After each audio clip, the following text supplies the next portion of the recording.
Assalamualaikum warahmatullahi wabarakatuh. My name is Nina. I am from class IPA 4. Tangkuban Perahu. Long time ago in West Java lived a beautiful girl named Dayang Sumbi. She was also smart and clever. Her beauty and intelligence made a prince from the heavenly kingdom of Kahyangan district her as his wife.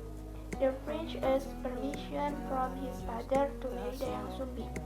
People from Kahyangan could never live side by side with humans, but his father approved on one condition. When they had a child, the prince would transform into a dog.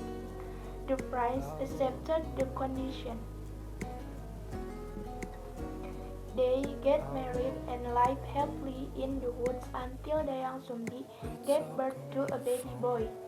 The prince then changed into a dog named Dumang. Their son is named Sangkuriang. He was very smart and handsome like his father.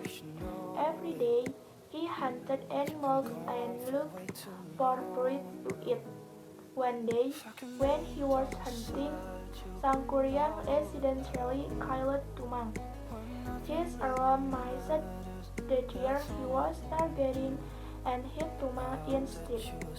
He went home and told her mother about the dog. What? Dayang Sumbi was appalled. Driven by sadness and anger, she grabbed a weaving shawl and hit Sangkuriang's head with it. Dayang Sumbi was so sad. She didn't pay any attention to Sangkuriang and started to cry. Sangkuriang felt sad and also confused. How can his mother love a dog more than him? Sangkuriang then decided to go away from their home and went on a journey. In the morning, Dayang Sumbi finally stopped crying. She started to feel better, so she went to find Sangkuriang. But her son was nowhere to be found. She looked everywhere, but still couldn't find him. Finally, she went home with nothing. She was exhausted. She fell asleep, and in her dream, she met her husband. Dayang Sumbi, don't be sad. Go look for my body in the woods and get the heart. Soak it with water and use the water to bathe, and you will look young forever, said the prince in her dream. After bathing with the water used to soak the dog's heart, Dayang Sumbi looked more beautiful and even younger. And time passed by. Sangkuriang on his journey stopped a village and met and fell in love with a beautiful girl. He didn't realize that the village was his homeland and the beautiful girl was his own mother, Dayang Sumbi. Their love grew naturally and he asked the girl to marry him. One day, Sangkuriang was going on a hunt. He asked Dayang Sumbi to fix the turban on his head.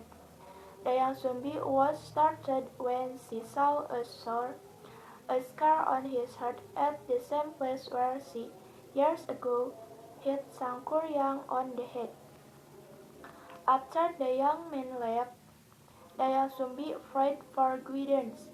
After praying, she became convinced that the young man was indeed her missing son.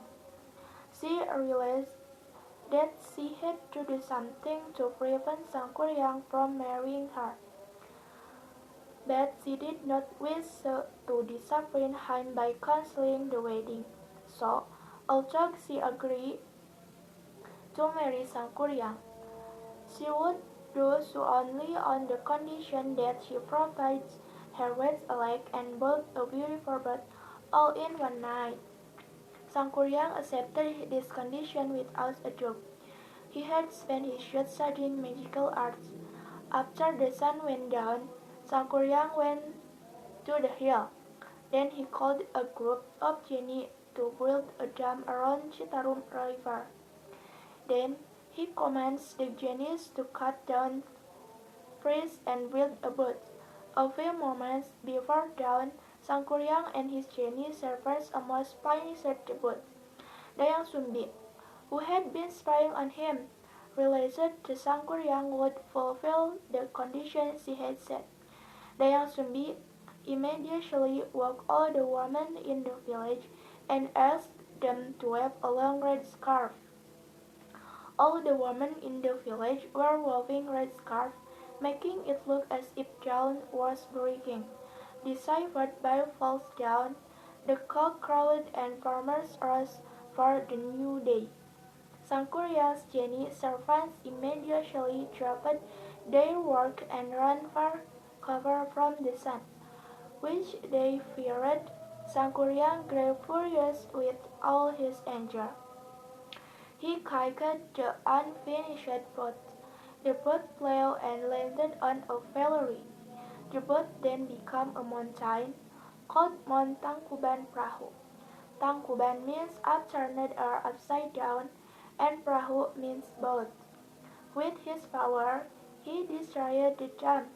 The water drained from the lake, becoming a wide plain, and nowadays become a city called Bandung. From the word Bendung, which means dam. Thank you. Wassalamualaikum warahmatullahi wabarakatuh.